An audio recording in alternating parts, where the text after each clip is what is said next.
মৰমৰ ছাত্ৰ ছাত্ৰীসকল, আজি মই তোমালোকৰ মাজত ইংৰাজী গ্ৰামাৰৰ কাইণ্ডছ অফ চেণ্টেন্সৰ ইণ্টাৰগেটিভ চেণ্টেন্সৰ বিষয়ে আলোচনা কৰিবলৈ আহিছোঁ।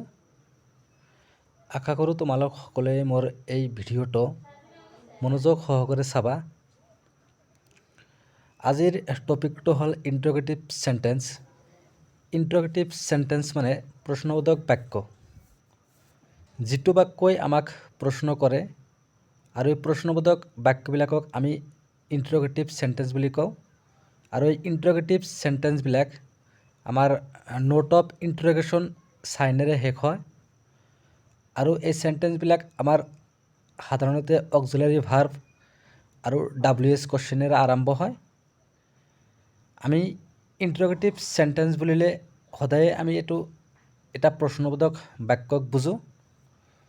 তো আজি ইণ্টাৰগেটিভ চেণ্টেন্সৰ তিনিটা টাইপছ, যিটো টাইপছৰ বিষয়ে আমি পঢ়িম।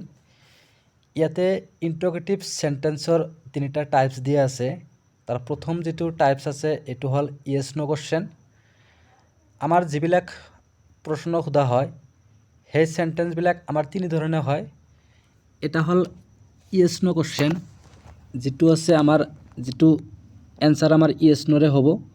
ইয়াতে আমাৰ প্ৰথম যিটো এক্সাম্পল আছে যে সি স্কুললৈ গৈ আছেনে, ইয়াৰ আমাৰ এনচাৰটো হ'ব ইয়েছ বা ন'। এনেকুৱা ধৰণৰ বাক্যবিলাকক আমি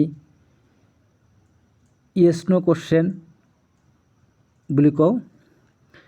আমাৰ 2 নম্বৰ যিটো এক্সাম্পল আছে ইয়াতে দিয়া আছে সি কলৈ গৈ আছে, এইটো আমাৰ WH কুৱেশ্যন।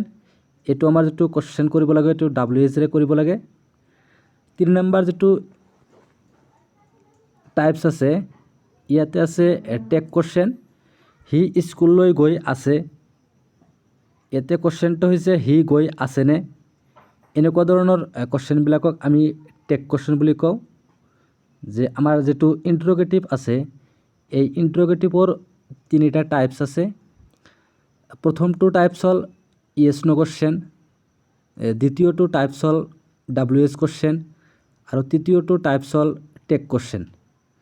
এতিয়া আমি কেইটামান এক্সাম্পল চাওঁ। ইয়াতে আমাৰ প্ৰথম যিটো এক্সাম্পল দিয়া আছে হু আৰ ইউ। হু আৰ ইউ মানে হ'ল আমাৰ তুমি কোন। তুমি কোন বুলি যিটো চেণ্টেন্স আছে ইয়াতে আমি ইয়েছ ন'ৰে এনচাৰ দিলে ইয়াতে আমাৰ কি এনচাৰটো নহ'ব, এইটো আমাৰ WH কুৱেশ্যন। আৰু 2 নম্বৰ বা বি নম্বৰ যিটো এক্সাম্পল আছে ইয়াতে দিয়া আছে হোৱাট ইজ ইয়ৰ নেম, তোমাৰ নাম কি, এইটো আমাৰ WH কুৱেশ্যন। 3 নম্বৰ যিটো এক্সাম্পল আছে বা চি নম্বৰ যিটো এক্সাম্পল আছে ইয়াতে দিয়া আছে ইজ হি কামিং, এইটো আমাৰ অক্সিলাৰী ভাৰ্বৰে আৰম্ভ হৈছে, এইটো আমাৰ ইয়েছ ন' কুৱেশ্যন। ডি নম্বৰ যিটো এক্সাম্পল দিয়া আছে হোৱেৰ আৰ ইউ, এইটো আমাৰ WH কুৱেশ্যন। যিটো আমাৰ ই নম্বৰ এক্সাম্পল দিয়া আছে এইটো আমাৰ দিয়া আছে she is a doctor, is in she, এইটো আমাৰ ইজ ইন শ্বীৰে আমাৰ কি হৈছে এইটো টেক কুৱেশ্যন কৰা হৈছে, এইটো আমাৰ টেক কুৱেশ্যন। তো আমি ইয়াৰ পৰা শিকিলোঁ যে আমাৰ ইণ্টাৰগেটিভ তিনি ধৰণৰ হয়। এটা হ'ল WH কুৱেশ্যন, ইয়েছ ন' কুৱেশ্যন আৰু টেক কুৱেশ্যন। যে ইণ্টাৰগেটিভ বাক্যবিলাক তোমালোকে ভালদৰে চালে দেখিবা সকলোবিলাক বাক্যৰ শেষত আমাৰ কি দিয়া আছে নোট অফ ইণ্টাৰগেটিভ চাইন আছে, এইটো আমাৰ প্ৰশ্নবোধক চিহ্ন আছে।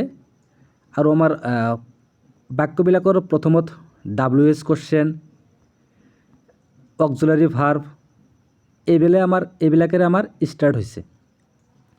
তো আমি ইণ্টাৰগেটিভ চেণ্টেন্স বুলিলে আমি কি বুজিলোঁ যে প্ৰশ্নবোধক বাক্য, আৰু এই প্ৰশ্নবোধক বাক্যবিলাকক ইংৰাজীত আমাৰ ইণ্টাৰগেটিভ চেণ্টেন্স বুলি কয়। আৰু এই ইণ্টাৰগেটিভ চেণ্টেন্সবিলাক আমাৰ কি হয় লাষ্টত প্ৰশ্নবোধক এটা কি থাকে চাইন থাকে, যাক আমি নোট অফ ইণ্টাৰগেশ্যন বুলি কওঁ বা প্ৰশ্নবোধক চিহ্ন বুলি কওঁ। আৰু এই প্ৰশ্নবোধক চিহ্নৰে শেষ হোৱা বাক্যবিলাকক আমাৰ কি বুলি কওঁ? ইণ্টাৰগেটিভ সেন্টেন্স বুলি কওঁ। আশা কৰোঁ তোমালোক সকলোৱে বুজি পাইছে। যদি কোনোবাই বুজি পোৱা নাই তোমালোকে মোৰ এই ভিডিঅ'ৰ কমেণ্ট বক্সত জনাবা। নেক্সট ভিডিঅ'ত মই তোমালোকক এইটোৰ বিষয়ে আকৌ ভালদৰে বুজাব চেষ্টা কৰিম। আৰু নেক্সট ভিডিঅ'ত আমি কেনেকৈ এছাৰ্টিভৰ পৰা ইণ্টাৰগেটিভ বনাব লাগে এইটোৰ বিষয়ে এটা ভিডিঅ' বনাম।